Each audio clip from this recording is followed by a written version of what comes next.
All right, everybody, welcome back for another deep dive. This time we're going to London.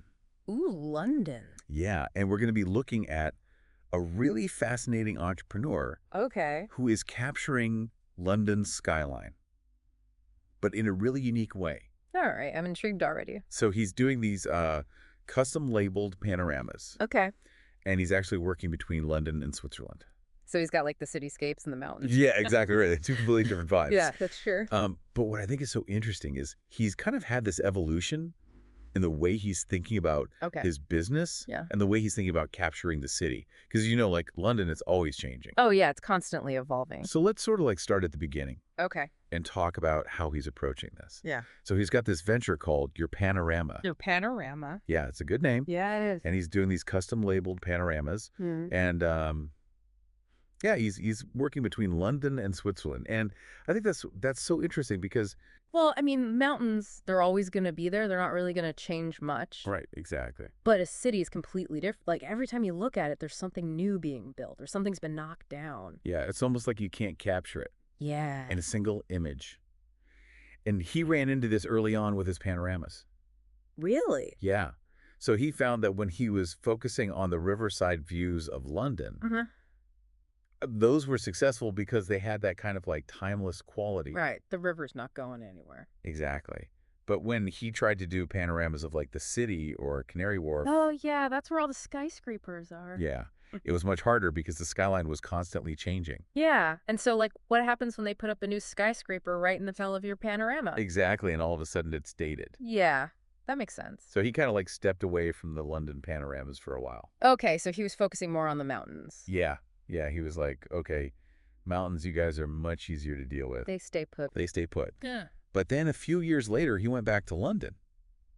And it was like something had shifted for him. Oh, interesting. Yeah, he decided to approach the London panoramas in a completely different way. Okay. I'm all ears. So instead of doing these photorealistic prints, Yeah. he started envisioning them as sketches. Sketches. Yeah. That's a really interesting idea. I know, right? Because, I mean, you think panorama, you think really detailed photograph. Right, exactly. But a sketch is kind of like capturing the feeling of the city. Yeah, and I think what he's getting at is because London is always changing, Right. maybe the best way to capture it is not in a frozen moment in time. Yeah, like it's not about the specific buildings, it's more about the energy. Exactly, and I think that's what he's trying to get across with these sketches. So it's almost like an impression of the city. Yeah, yeah. And the way he's marketing this is really interesting, too. Okay, how it's... So he's really focusing on those with a view of the London skyline. Oh, okay, so like hotels, businesses, people like that. Yeah, exactly. He's really thinking about his target audience. Yeah, that's... And he's okay. pitching these panoramas as like conversation starters. Right, so it's not just art on the wall, it's something that people are going to talk about. Yeah, exactly. Like when you have guests come over to your office and you've got this like incredible sketch of the London skyline. It's definitely going to be more interesting than talking about the weather. Right, exactly. So it's like functional art. Yeah, I like that functional art. And it's a really clever way to market something that's so unique. Now, I should also mention that he's not just doing panoramas. Oh, really? He's also a published author. Okay. He's got a book called London's Riverside in Photographs, Oh, wow. which is this beautiful photo book that takes you on a visual journey along the Thames. Okay. So you get to see all of these like incredible landmarks and historical sites. Oh, that sounds lovely. Yeah, it's a really great book. So he's got this like artistic side and then this entrepreneurial side. Yeah, exactly. He's this really interesting combination of both. And I think what's so inspiring about his story is that he's not afraid to adapt and evolve. Right. Like he tried one thing, it didn't quite work, so he pivoted. Yeah. And he's always looking for new ways to be creative. And to reach his audience. Exactly. So do you think these sketch panoramas could catch on in other cities? I think they could.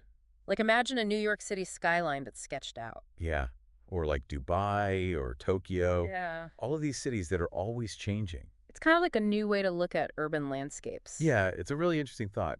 Well, I think this has been a really fascinating deep dive. Yeah, it has. And if you are feeling inspired to explore London a little bit more, I definitely recommend checking out his book. London's Riverside in Photographs. Yeah, that's the one.